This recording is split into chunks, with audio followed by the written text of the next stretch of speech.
Hey, what is up, guys? It's your boy Speed here, and today we're going to be watching 33, yes, Tundra 33, play carry Alchemist. See if he's got what it takes to be one of the better carry players in the world. No, he's not switching to carry. I just thought it'd be fun to watch this game. And yes, he completely pops off this game. I mean, has a banger game. Just to look at some of his timings, even though he has a really bad start in the lane, it's kind of just an Alch classic. Even if you have a bad start, if you know what you're doing, you can still get a 12-minute radiance being 0-2. And so I'm going to teach you guys how to do that. We're going to watch 33 do that. But yeah, we're going to be watching through this game, seeing how he hits this crazy timing. And by the way, he buys his shard, so he goes second item blink, which isn't always what people do. Sometimes people do it if they want to get active, which I can see this game because his team has literally no blink at stun, right? There's maybe Shaman who isn't going to have it for maybe the whole game. Okay, literally the whole game. So we're going to see him get active with an early blink dagger, go for BKB, buys his shard this match. Funny enough, yeah, you heard that right. He buys his shard, which is not something you see a lot on Alchemist players. I mean, they rarely really do it, and finishes the game with an Assault Hereos and an overwhelming blink. Crazy timings for minute 26, so let's hop into it. Also, I want to tell you guys that if you've been struggling with solo queue and you're looking to get to the next rank, I'm going to be able to help you. Like, literally, with the gameleap website, I'm going to give you guys guides that are going to make it unbelievably clear on what you need to do. So if you've been stuck in the solo queue grind, you don't know what to do, and you want to become absolutely broken, but like actually you want to become much better at Dota, and you want to take it more seriously, the gameleap website is going to help you do that. So click the link down below. I'm going to help you get to the next rank, and I'll see you there. Alright, so getting into the laning stage, he definitely has a pretty tough matchup, which is going to cause him to have to creep aggro pretty consistently. Shadow Shaman with Alchemist is not a bad lane. You have quite a bit of kill potential with Shackles in Acid plus Unstable Concoction, and Centaur has a severe armor problem, so much so that the hero starts with 0 base armor, and the only way to fix it is by buying 2 rings of protection. However, Acid Spray reduces armor by 4, putting Centaur all the way back to 0, and putting Oracle to 0. So essentially, he definitely has a lane where there's a lot of kill potential on this stun timing, because as long as they chain stun Centaur, none of it can be cancelled by Fortune's End, and as a result, I think they can get a lot of kills in this lane. However, that's not how the lane plays out, so let's see what actually happens in this lane, and see his Acid Spray usage, because that's a very important part of the hero when you Acid Spray. So he doesn't Acid Spray right away. A lot of players come in with the approach of Acid Spraying right away. Something I've learned from 33 is that often the delayed usage of a wave shove ability is a good way to essentially pressure denies harder, right? Because if you, and there's a couple of things I'm still trying to fully figure out why he does this, because he'll do it on Doom. He'll go for like a CS and then click Scorch Earth. Sometimes if the enemy is going for the range creep, he'll click the Scorch Earth early, but okay, so here he actually did it to try to secure the range creep. So I guess it was primarily used in this case as a range creep secure, as he knows also the Centaur is going to commit pretty hard for it, so is the Oracle, and the Shaman can get some good damage in the Acid too. So it's kind of a double whammy there, get some good damage on Centaur, late shoves in the wave, which is going to kind of protect him. It allows the Shaman to go look for the small camp D-ward, if Shaman wants to, while he can play relatively comfortably. It's a hard lane. Centaur does a lot of damage even at level 1, as it's an 120 damage stun on Centaur level 1. Very hard hero to lane into. But either way, it does get denied up, but with the double wave, he's relatively comfortable playing this and can go for the CS as he skills up his E. Okay. So going for the early E point, I mean, this basically says to me that he's going to try to pull creep aggro and Acid, because you're not trying to get too aggressive. No, he's just going to Acid right away and then pull aggro. I kind of would have expected the aggro first, just to make sure you can... Oh, he actually messed up here. He meant to aggro and then do this, because you don't want to have to step up this far, but okay, he'll get the CS anyway. And this is the nice thing about Alchemist, and this is the nice thing in particular about safe lane Alchemist, is the fact that you can double the wave really easily. Like in particular, you can just hard double the wave on the enemy, because of the fact that the creeps won't just immediately run into the tower. If you push out the lane in the safe lane, all the creeps just kill themselves instantly. If you late shove the wave on Alchemist, you can see it has this effect actually. So I think this is fully intentional. This is him just being an absolute beast. So if you late Acid the wave, it won't immediately shove it into the tower, and you can use the double wave, and I believe his second Acid? Yeah, and he uses his second Acid close to the tier 1 here, and is going to use that to shove it in and securely secure the CS. So this is kind of a reliable way to get off to a good start on Alch, and it's something you can do with a lot of heroes with wave shove. Alch is just like arguably the best wave shove hero in the game, because this Acid Spray ability does a ton of damage, does 20 damage per second, which is really high for 16 seconds, and it reduces the armor by 4, which makes all of your creeps hit the creep wave harder too, by a lot, because creeps have like no armor, right? So it puts the creeps severely in the negative ranges. Even here, you can see he's fully playing just to draw the lane, as unfortunately Shaman goes down. But he's not playing to contest at all, as he gets a small gap to shove out the wave, he does it. Now, he's in a weird spot now because Centaur makes the right play and basically statics the wave under his tower. But 33, being the beast that he is going to pull creep aggro from max range. But yeah, he pulls creep aggro from max range here. And that's very important. A lot of players, they pull it from way too close or they don't pull it at all. Anytime you're laning near the enemy tier 1's tower, you have to pull creep aggro. Because otherwise you're going to get put in this position where you're like trying to last it here. And then you get Centaur stomped, nuked by Oracle, and it's half your health, right? And that's the reality for most players. They take half their health, and then they spam ping their position 5. Like, why are you not saving me? When the reality is that you're laning under the enemy's tier 1 tower. Like, that is not an option. So only here, I mean, oh wow, this is a crazy acid. I guess he knows the next wave's gonna shove into it. Yeah, that's 100% what it is. He knows that the really late acid on the range creep will actually still hit this wave. And so yeah, this is kind of the main reason why he gets this early Radiance timing. Even though he is gonna end up dying, his early CS is so good. Nice pull from the Shaman. That's a great pull because he's going to be able to last hit it too. That's such a great pull. They needed this really bad. So yeah, by him shoving out the wave, it enables the pull camp to be opened if the POS 5 player knows what they're doing to an extent. It allows the pull camp to be opened. And then on top of that, he can play safely because of his creep aggro, right? He doesn't get gone on. And at 23 CS in minute 4 is definitely higher than Centaur, right? He's 7 up on the Centaur. And yes, Centaur has a kill, but because he's Alchemist, he's 200 gold up. So really great position to be in. And I really like the build that he goes with the Grievel's Greed. Oh, he puts 2 points in it. Fully doubling down on Greed. Wow. Interesting. I mean, Centaur tends to be a pressure hero, but I think this partially has to do with the fact that he's laning against Oracle, that he's given the luxury to do this. I feel like if this Oracle was like a hoodwink who could set up for the Centaur better, they could put a lot more pressure. I definitely feel like this is somewhat, at least somewhat an Oracle problem because, I don't know, I feel like the way he's playing is definitely a little bit aggressive. Even here, he's like literally just sitting near the tier 1 tower, completely ignoring Centaur, just CSing the wave, even denying creeps. Okay, is this where he dies? That was just greedy. Don't make that play, guys. I'm sure he would even tell you like, all right, this is maybe a bit crazy because he doesn't know exactly where Oracle is. No, he does. He saw the Oracle if he was paying attention, which he might not have because he was busy CSing the wave. Even TI winners, they're not constantly watching the map, let's be real. But yeah, I mean, I think he would tell you, this is pretty aggressive, right? This is pretty damn aggressive. As the wave shoving into the tier 1, he's just denying creeps. I mean, come on.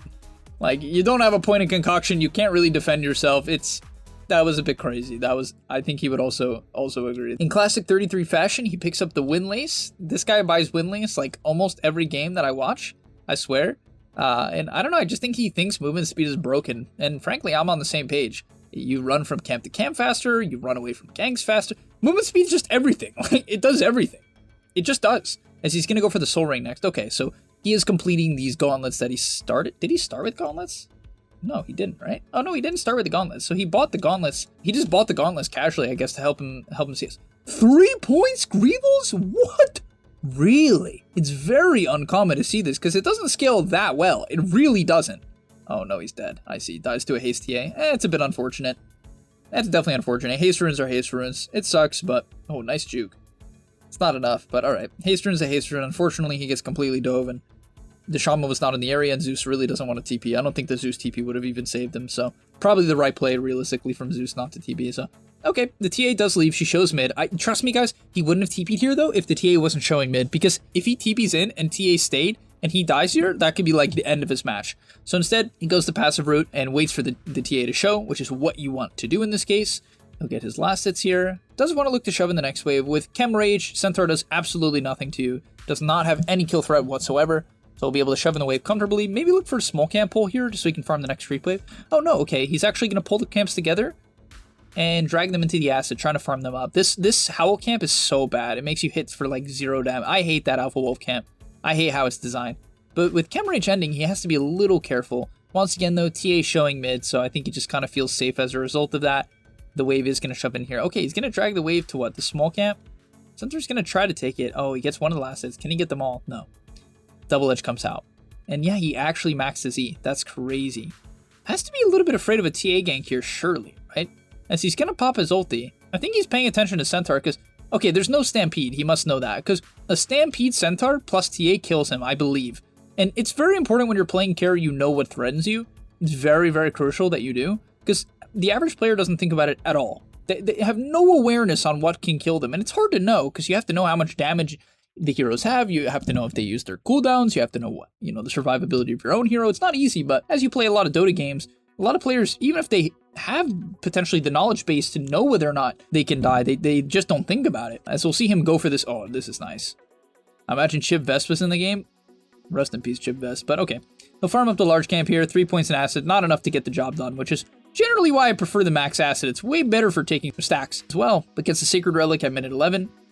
Camp stacked up here. Can he kill these Ancients? Usually the answer to that question is kind of no until you have Radiance. So I personally expect him to move back into his main jungle. There you go. So 33, this guy just knows how to play Dota, man. I mean, I think this guy is, I don't think there's a lot of people who have watched more replays than me, because I've watched a disturbing amount of replays. But I think 33 is probably one of the players who watches the most replays. I've also heard that this guy will literally sit down with his teammates in other roles and just teach them how to play other roles, which is just nuts. I mean, that's like such a valuable player to have in your team. Someone who's willing to like teach his teammates, go through games with teammates, motivate his teammates. Now he gets the Radiance exactly, and get the Radiance, now you can take it, because you have the mischance, you have that AoE damage. It's just very straightforward. Has to wait for the Chem Rage to start looking to chip it up. And you do want to hit the large creeps. So you'll see he's going to specifically, when he's taking the stack with auto attacks, he will specifically target the large creeps. As you can see, this dragon is the highest HP creep, so he's going to target the highest HP creep, so the camp dies at around the same time. With the Chem Rage ending, maybe he'll like even it out a bit. Oh, nice. Gets a stack here. Yep, there we go. Gets a stack. Large camp spawns. Has to hit the black dragon here. That one's going to take the longest to farm. So once again, as Alchemist, you always want to hit the highest HP creep that you're farming. Unless Chem Rage is down and you need to preserve HP, then you can hit the small ones first. But typically, with Acid and with Radiance doing AoE damage, that's not what you want to do. And okay, Blink Dagger comes out like literally a minute later because of these insane stacks. And can they get a kill mid? They're going to try. He takes out the concoction. They don't know the Alch is a blink. So this TA can... So I'm not surprised TA dies here. It might seem insane, but the reality is she knows there's limited catch on the enemy side. Yes, her walking into the middle of the river when the creep waves weren't even there yet is very psychotic because Moonlight Shadow is a threat, but nice. The blink reveal instantly gets a kill. And is he going to transition into more? Well, he goes into the enemy jungle, takes the large camp. Is that just efficient? Oh, that's just efficient. Oh, what a beast! Like, because he can farm all these camps fast enough, right? Yeah. As long as someone on his team stacks the triangle. Oh my gosh, this efficiency is nasty. Shout out the boys. I mean, first of all, shout out to Mirana for stacking like crazy this game. That's one thing I do want to say. Shout out Mirana for stacking like crazy. And also shout out 33 for just, he just knows the rotations. Like, he gets this mid kill, he knows because it's the beginning of the minute. It was exactly 14. He can take this camp and farm backwards, and Mirana can take the stack the triangle for efficiency. And now he's going to move forward. Goes for some pressure on it. This is kind of crazy, actually. No BKB? I guess he forces out a Centaur TP. It wasn't really forced, but he does get a Centaur TP. As, okay, he sees the Riki invis. Go for the stun. They get the kill. It is chopped down the Riki. He just dies so fast. I guess now he can work onto his next item. Farm up the large crate. Liking kind of taking the stacks here. Pretty funny. But they're just 7k ahead. He's just massive. Gets his BKB completed. And he does buy his shard next. Why does he buy shard? Like, for what? It doesn't dispel much this game besides TA trap. Like, does it dispel Sleeping Dart? He tries to go for the mid kill, but he does get scanned out. So he'll shove in the wave. They do have the Helm Dom 2 on Lycan. This is typically the timing to look for the mid tower. And his Chem Rage is ending though, so I guess they'll just take it with the Lycan Creeps and Serpent Wars. Yep. He has a really good understanding that the mid tower is not needed to be taken by him, so he can save his time. Instead finds a Riki kill. Now he can... I guess he could stick around mid and look to hunt. The other option is with Lycan, you can pressure this bot tier 2. So I think that's what he goes for here. Yeah, okay. So he's just going to instead pressure this bot tier 2, understanding the Lycans in the area. They're going to go for the kill on him. Well, he does pop his shard before they go on him. I don't know how he knew, but that's huge because it's 40 HP regen. I mean, this thing is an insane amount of HP regen. I think he was just using it to hit the tower faster. Pretty sure. As I think the arrow hits the Riki. I'm almost certain. Yeah, the arrow hits the Riki, and that's going to keep him alive. He's not even close to dying now. Wow, the Chem Rage and the follow-up from his team keeps him alive. Gonna look to jump. Probably just a free jump onto the Lesh. He's pretty out of position, and yeah, they'll burst him down. Even with the Bloodstone active. Lycan onto the Oracle. Tries to keep himself alive. No magic damage, but that doesn't matter. And they find the TA as well. Centaur jumps in. Big stun. Oh, is that the concoction radius? I can't fathom the fact that people actually take acid spray armor reduction. It's 1. How do you take 1 armor reduction over 125 radius? The radius on this ability typically is 250. It is a 50% increase on the radius of a potentially 4-second stun. How do you not take this? I can't fathom that there's people who actually decide with their brain to click the right talent at level 10 on Alch. I actually can't. I cannot get it. I cannot get it. But yeah, look at this. Look at this. These people are not that close. Are you going to tell me they look that close? They are not that close. And it hits him. This talent is so broken on the left. The acid spray armor to allies is pretty cool though. He also has 1.5 damage per Grievous Greed stack. I could kind of see that being okay. 24, so what is it, 36 damage? I guess it's not that good because it's also not consistent. Acid Spray granting armors to allies is pretty cool. I could see either being fine. They're both kind of weird. I mean, 7 armor to your teammates is like really high. It's just weird to use, you know? It's just weird. Because typically you use it offensively. I don't know. I mean, I guess you could put it on your teammates. Like if TA is going on someone, you could just kind of do that. As he's going to TP top here, bottom tier 2 falls, doesn't want to go high ground. So back to efficiency, just cleaning up the map, working on his AC, just shredding the jungle.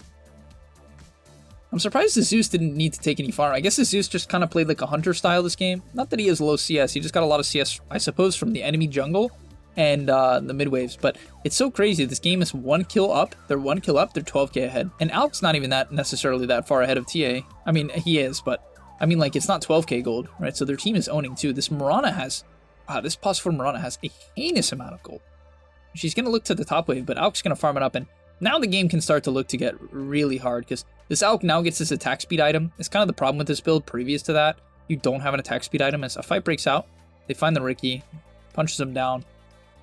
Good TP from the Lesh, as now he can clear out bottom. And generally at this point of the game, you're looking to Roshan end.